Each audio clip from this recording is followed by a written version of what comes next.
Yeah, 1, 2, 3. Good afternoon, ladies and gentlemen. I'm Paul Rodriguez. I'm the chairman of the board of South Texas College, based here in Deep South Texas, covering the Star and the Hidalgo counties. I'm also have the privilege of being the chairman of the Community College Association of Texas Trustees, which is our organization representing community colleges throughout the state of Texas, with the goal of fostering student excellence and promoting important governance issues throughout the state. We have a really interesting topic today, and I'm glad we have a great participation, and that is in dealing with the Senate Bill 37, which was passed by the 89th Texas Legislature in 2025. And I know by now that most of us have had to deal with one or two aspects of it to date, so I'm sure there's already some interest, and I do want to emphasize that we'll be having a Q&A after the doctor's presentation. But in speaking of our leader today, that would be our senior consultant at CCATT, Dr. Brenda Kays. Dr. Kays brings more than 40 years of experience in community college education. Her career has included service as a faculty member, chief student services officer, chief instructional officer, and college president. She served as president of Stanley Community College in North Carolina before becoming the ninth president of Kilgore College in 2016, where she recently retired as president emeritus, which is rare. Her experience is especially relevant for today's discussion. Dr. Kays has served in state and national leadership roles, including as board chair for the Texas Association of Community Colleges and as a member of the Texas Commission on Community College Finance. In 2023, she also served as a special advisor to the Texas Commissioner on Higher Education to help develop a statewide roadmap for workforce development. As I mentioned, today's webinar will focus on Article 1 of Senate Bill 37 and its implications to community colleges. Dr. Kays will help us better understand the new board level oversight responsibilities related to general education curriculum review and academic program decisions. This discussion is especially timely because boards must certify compliance with the new curriculum review process no later than January 1st, 2027. Dr. Kays, it's all yours. Thank you. I appreciate it very much. Good afternoon, everyone. I've been looking forward to being with you today. A special thank you to CCATT's board chair, Mr. Paul Rodriguez, and its education committee chair, Dr. Tara Deaver, for inviting me to participate in today's conversation. They acknowledged that SB 37 has drawn the attention of many trustees across the state, and they recognize the benefits of understanding your role under this legislation. I also want to recognize Nicole Eversman and Ryan Knight for the great work they do every day supporting our trustees and regents across the state and for helping me bring this webinar to fruition. Finally, I appreciate every attendee. I understand that your willingness to give up your lunch hour today stems from your genuine concern for community colleges and students, as well as your commitment to their success. With that, let's get started. Next slide, please. This is our agenda for today, and as mentioned, we're going to cover only the first article of Senate Bill 37. In a webinar coming up in November, we will unpack further elements of the legislation. Article 1 is the longest portion of the bill, so it is a perfect starting point for us. Next slide, please. Some of the best pieces of insight I can give you deal with the bill itself. If you have not actually seen a paper copy, I'd advise you to get one. But please make sure that the copy that you have is the enrolled version of the bill. The House and Senate went back and forth numerous times, and that produced numerous versions of Senate Bill 37. Many of those versions were distributed across the state.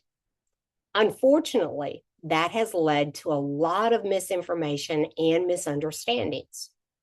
Everything, including the language we will use today, reflects that enrolled version. The second thing for you to consider is you may want to sit down with your president or chancellor to have a discussion. The Senate bill came out of the last legislative session, and my instincts tell me that your CEO and his or her staff may already be working on the elements since that time. Next slide, please. This question has been asked repeatedly. Why Senate Bill 37? While I would never be as bold as to make a statement that I know exactly what the legislators were thinking, I believe the bill provides us with clues. Authority and accountability. A reminder to all higher ed governing boards, both appointed and elected, that they, due to their role, are subject to operational accountability, governance accountability, and public accountability. Next slide, please. While the terminology used in the bill reflects language that is often used by four-year colleges and universities, and may at times be unfamiliar, the intent is that it was written for all public institutions of higher education, and that includes us. As you read through the bill, you will notice that there are threads that reflect its governance nuances around previous pieces of legislation, including, of course, our new funding model, HB 8, SB 17, which provided diversity, equity, and inclusion guidelines, and most recently, Senate Bill 1786, which contained credentials of value guidelines for our associate degrees. Next slide, please. SB 37 is enacted via changes that have already been made to the Texas Education Code. Title III of the Texas Education Code is specific to higher education. SB 37's revisions actually impact two sections of Title III of the Texas Education Code. Section 51, which deals specifically with higher ed, and Section 61, dealing specifically with the coordinating board. Next slide, please. The bill includes 4 articles. Today, as we've discussed, we're going to cover article number 1. And as mentioned, save relevant content from the other 3 articles for the November webinar. Next slide, please. So what we'll do now is we will turn our attention to the 6 sections of Article 1, and they all deal with curriculum and academic programs. Next slide. Section 1.0, General Education Curriculum Review. The language that you see on the screen is pulled directly from the bill content, and it requires all higher ed governing boards to conduct a comprehensive review of the institution's general education curriculum at least once every 5 years. The second set of bulleted points each broadly outline what criteria you should employ during your review. For those of you who are not familiar with the term general education courses and general education core, these are foundational courses covering board academic disciplines. They're typically made up of courses that all students must complete, regardless of their majors. Some examples of that would be humanities, sciences, and social sciences. These courses are designed to ensure that students graduate with a well-rounded education, have strong critical thinking skills, and have been provided versatile intellectual baselines or foundations on which to build the rest of their degree upon. Next slide, please. I think this is the million-dollar question, and it's been on the minds of many board members. Must you become a curriculum expert? The short answer is no. You're going to review the Gen Ed curriculum as a fiduciary for the college, for its students, and the taxpayers in your taxing district. Think back to those 4 bulleted points we saw on the last slide. They directed you to ensure that those elements are included in your institution's core as outlined.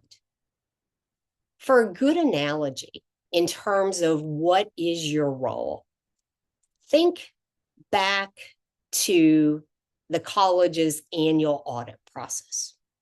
You do not perform the audit. You do not stand at the auditor's elbow directing his or her work. But what you do is thoroughly review the auditor's report. You satisfy yourself that everything appears appropriate by examining the data and asking good questions, which, by the way, is a great definition of effective governance. Next slide, please.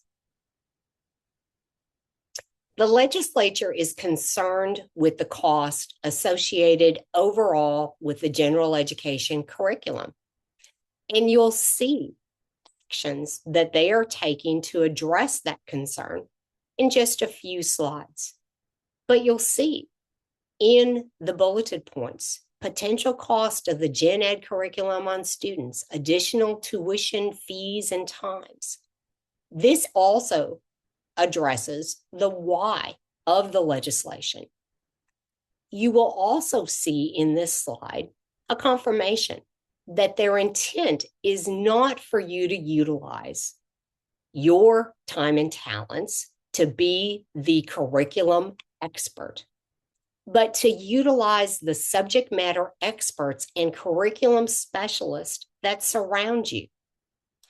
My guess is that your presidents are already well underway, if not finishing up with this review to bring to you.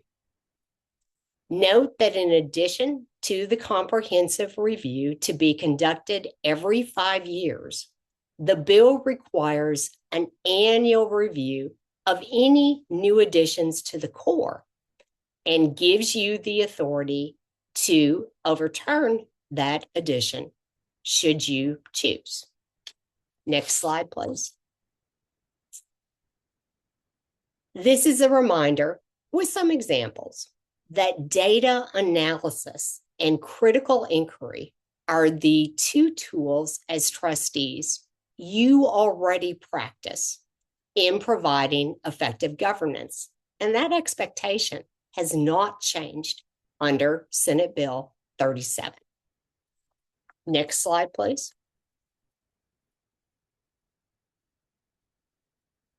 We move now to section 102.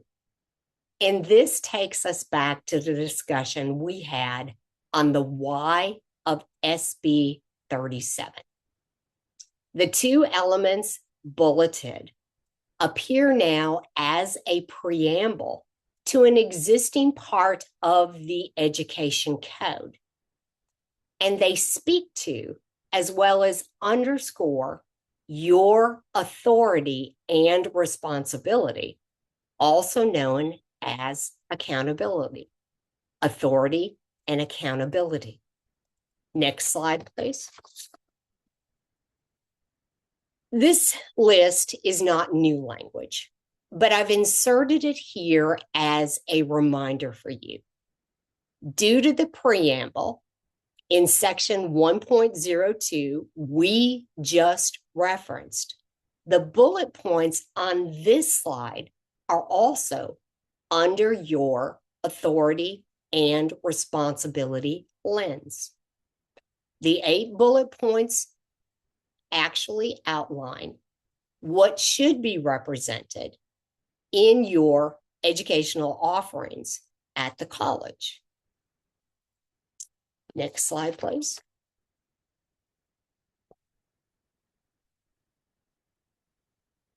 That brings our discussion to section 1.03, entitled Degree Minors and Certificate Programs.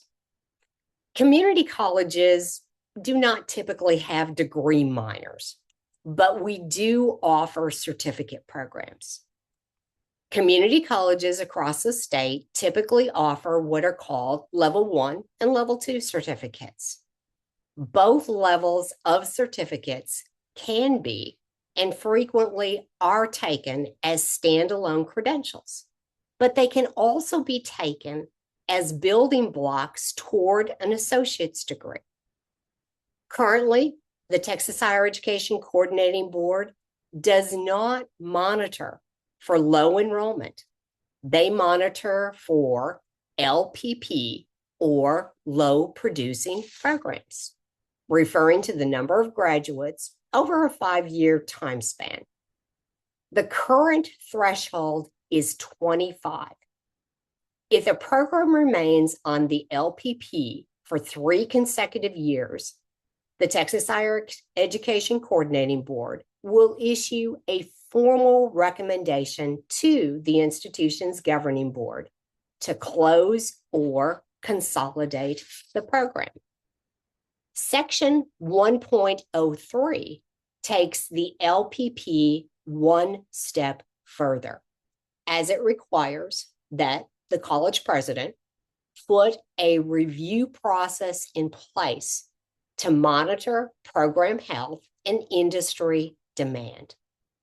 That review under this piece of legislation must occur at least every 5 years, but certainly it can happen more frequently. However, any program that has not been in existence for at least 5 years is exempt from the review under the law. But once again, that can be a board CEO decision. Finally, any recommendation for program consolidation or elimination must come before the board for either approval or objection. Next slide, please. Once again, another reminder with examples that data analysis and critical inquiry are the 2 tools as trustees that you already practice. This is how you provide effective governance, and that expectation has not changed under SB 37. Next slide, please. Moving on to section 104. I've purposefully highlighted section 61 because this is the first incidence of change to section 61. Remember, those are the elements from Title III, the Texas Education Code, that impact the Texas Higher Education Coordinating Board. The Education Code already requires colleges and universities to submit their active course list every year to the Texas Higher Education Coordinating Board. SB 37 did not change that. This annual reporting requirement clarified that courses that are not taught as an organized class or have not been offered at the college for the previous 2 years are not required to actually be included in the active course list. So effectively, what this is doing is reducing that annual reporting requirement of those courses. Next slide, please. Okay, that brings us to section 1.05. We are in the home stretch now. This is the piece of the legislation that actually has established a general education advisory committee. Think back to our earlier slide when we were examining the elements involved with the evaluation of the general education core.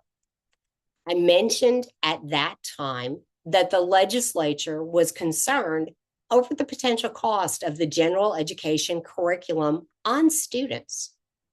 This section of the bill is designed to address that concern. It established a statewide committee to review the requirements of the core courses required to be taught by all institutions of higher education.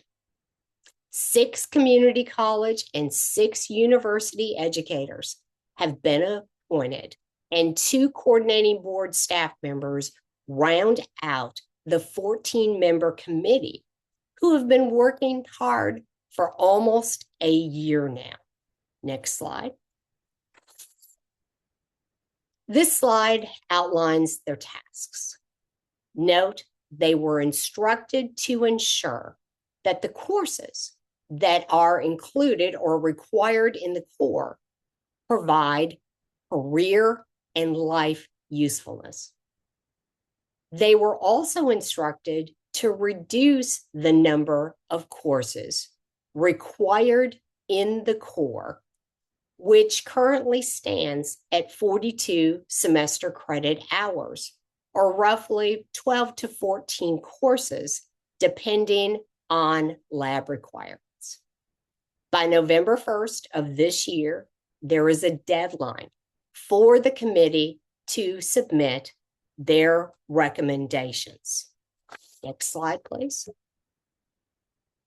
From there, the coordinating board will review the report from the advisory committee and then submit its recommendations to the legislature for actions necessary for implementing the report findings. You may have seen this information in your local paper this morning, and I think that it has a tie-in to the information we're discussing right now. Interestingly, the governor has directed the coordinating board to create another work group to develop a framework for 3-year bachelor's degrees. A reduced core, as required under SB 37, certainly could facilitate this work. Next slide, please. And finally, a third reminder that the first general education curriculum review by the board must be certified no later than January 1, 2027. Congratulations. You've now made it through the contents of Article 1. And I hope that due to the presentation you've seen, it now is something that you understand in terms of your organization. Chair Rodriguez, I will turn the webinar back to you now.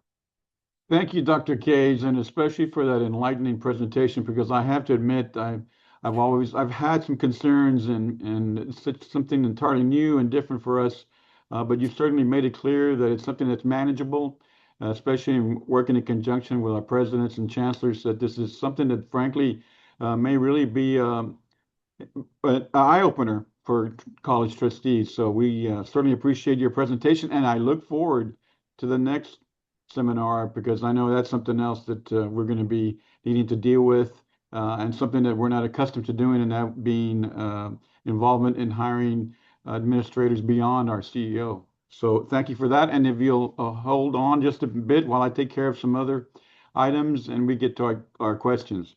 I do want to go ahead at this time, encourage our board members to utilize CATT's data-informed governance modules. It's a free asynchronous learning series with videos and discussion guides available on our website. The content is structured around the data-informed governance decision-making framework for community college boards, which we refer to as the DIG framework. Since the first 3 DIG modules went live last September, several colleges have already featured the materials during their local board meetings or workshops. We would like to recognize individual trustees and boards for engaging with this important content and celebrate you as DIG champions when we gather for this year's CATT annual conference. Our website has additional details and links to 2 different surveys that can be filled out for you or your board to be recognized as 2026 DIG champions. Please make sure to submit the survey by Friday, September 4th, which is a week from tomorrow. And while we're on this topic, I want to encourage our trustees to participate in our annual conference, which is going to be held in Baytown beginning on September 17th to the 19th. And the theme is Sustainable Success, Community College Governance, and Long-Term Impact. We're especially excited to announce that the Honorable Brandon L. Simmons, Ombudsman of the Texas Higher Education, will be the keynote speaker during the opening plenary session on September 17th. In this session entitled Governance, Accountability, and Public Confidence in Higher Education, Mr. Simmons will offer perspective from his new role as Ombudsman and his past experience as Chairman of the Texas Southern University Board of Regents. The deadline to register for the conference, though, is tomorrow, August 28th, so don't delay. We encourage anyone attending the event to also sign up for our free pre-conference availability. I look forward to seeing you in Baytown next month for the CATT conference. Remember to fill out the online form so you or your college can be recognized as DIG champions as well. At this time, I'd like to know, Nicole, if we had any questions come up.